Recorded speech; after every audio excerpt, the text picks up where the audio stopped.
Professor analyst, అదేవిధంగా బజ్జి శత్రురావు గారు కాంగ్రెస్ నుంచి. ముందుగా జనం గారు నమస్కారం, మీ దగ్గర నుంచి స్టార్ట్ చేద్దాం. నమస్తే సందీప్. అంటే ఈరోజు కవిత జాగృతి ఆఫీస్ ని ప్రారంభించారు. అసలు నిజంగా తెలంగాణలో బీఆర్ఎస్ పార్టీలో ఏం జరుగుతుంది, అసలు ఆమె పార్టీ ఆఫీస్ ని ప్రారంభించడం గల కారణాలు ఏంటంటారు? మీకు ప్యానెల్లో ఉన్న మిత్రులకు, మరి ముఖ్యంగా కవితకు హార్ట్ఫుల్ కంగ్రాచులేషన్స్.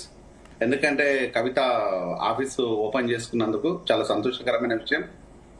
సో ఇక కవిత మాట్లాడిన నేను ఇంటర్వ్యూను చాలా క్లియర్ గా విన్నాను, చూశాను. సో దానిపైన నాకు కొంత అవగాహన అయితే వచ్చింది.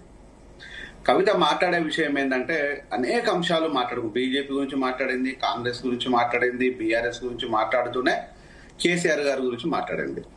సో ఇప్పుడు మీరు ఇంట్రోలో చెప్తున్నట్టుగా కవిత ఏం చెప్తుందంటే కేసీఆర్ గారి మీద ఈగ వాలిన ఊకము, జాగృతి సంస్థ నుంచి మేము దాన్ని వ్యతిరేకిస్తాము, సో పోరాటాలు దిగుతాం అన్నారు. సో ఈగలు వాలడం కాదు, ఈగలు వాళ్తే మేము కూడా ఊరుకోము. ఇక్కడ ఈగలు వాలేది కాదు, ఇన్వెస్టిగేషన్ టీం వచ్చి వాళ్తుంది. దాన్ని ఎవరు వ్యతిరేకించడానికి లేదు, ఎవరైనా స్వాగతించాల్సిందే. ఇన్వెస్టిగేషన్ టీం దేనికోసము వస్తుంది అంటే ఇక్కడ కాళేశ్వరం ప్రాజెక్టు మీద జరిగిన అవినీతి కోసం వస్తుంది.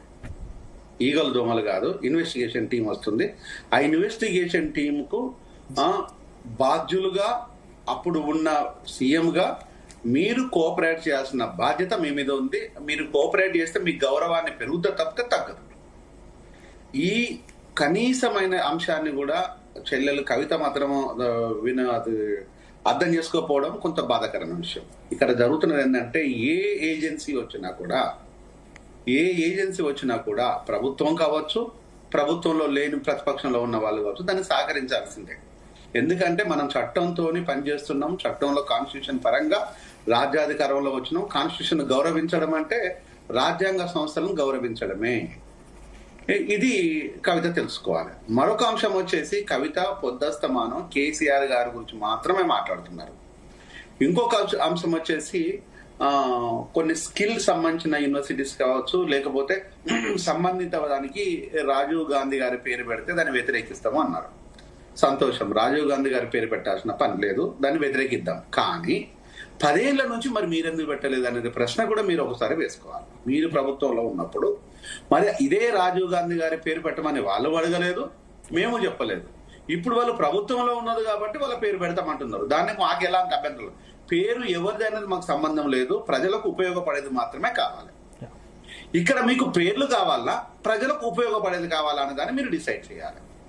ఇక్కడ మీరున్నప్పుడు కాళోజీ నారాయణ గారి పేరు పెట్టడం కానీ, జయశంకర్ సార్ పేరు పెట్టడం కానీ, లేకపోతే శ్రీకాంతాచారి పేరు పెట్టడం కానీ, దొడ్డి కుమరయ్య పేరు పెట్టడం కానీ దీన్ని ఎవరు వ్యతిరేకించలేదు.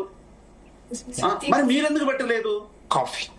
అది మీరు అర్థం చేసుకోవాలి. దాన్ని మీరు పూర్తి సమాధానం చెప్పిన తర్వాత కన్ఫ్యూషన్ లో బాగుంటుంది కవిత.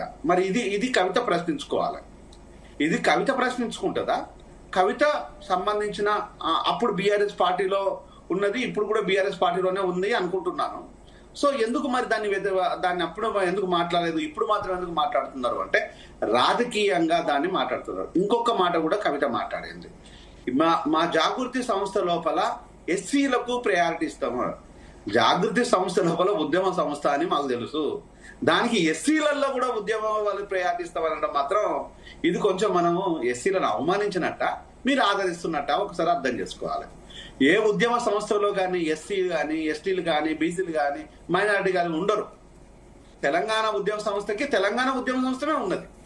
దానికి అందరము వచ్చిండ్రు. ఎస్సీలు చేసిండ్రు, ఎస్టీలు చేసిండ్రు, బీసీలు చేసిండ్రు, మైనారిటీలు చేసిండ్రు, ఓబీసీలు చేసిండ్రు, ఆడవాళ్ళు చేసిండ్రు, పిల్లలు చేసిండ్రు, అందరు చేసిండ్రు. అప్పుడు ఉద్యమ సంస్థగా. కానీ ఎస్సీల ఉద్యమ సంస్థ అనేది ఎక్కడ లేదు.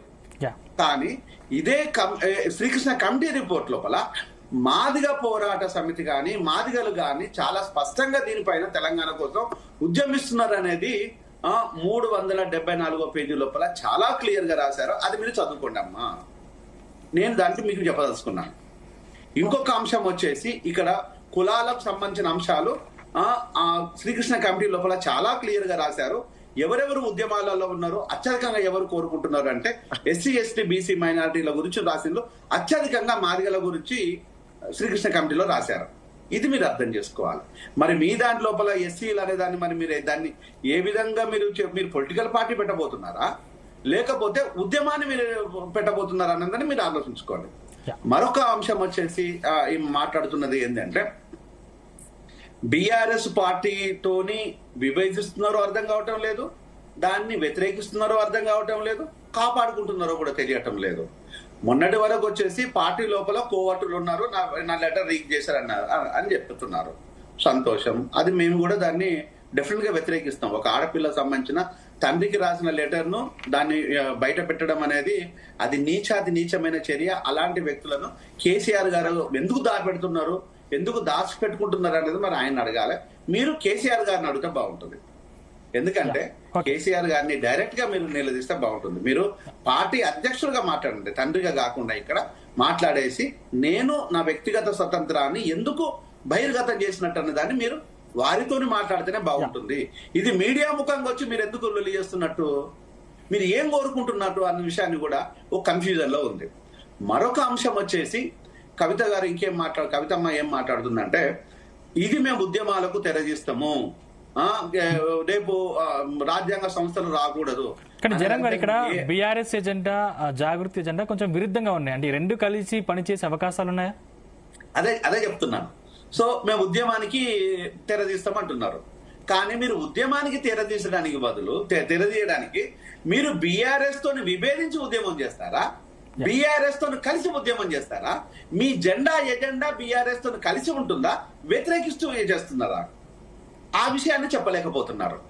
ఇంకొకటి వచ్చేసి 120 అడుగుల విగ్రహాన్ని పెట్టడము ఇది జాగృతి సంస్థ చేసిన పోరాట ప్రతిమ అంటున్నారు. జాగృతి చేసిన పోరాట ప్రతిమ అని మీరు అనుకుంటే కేసీఆర్ గారిని మాత్రం అవమానించినట్టే. దీన్ని మేము వ్యతిరేకిస్తాం. ఎందుకంటే కేసీఆర్ గారు దాన్ని ప్రతిష్టాత్మకంగా తీసుకడుతున్న విషయము మా అందరికి తెలిసిన విషయము. కానీ ఇది బీఆర్ఎస్ మాత్రమే క్రెడిబిలిటీ తీసుకుంటుందంటే కేసీఆర్ గారిని మీరు మాత్రమే అవమానిస్తున్నట్టు. దీనికి మీ సమాధానం ఏంది, అది కూడా మీరు చెప్పాలి.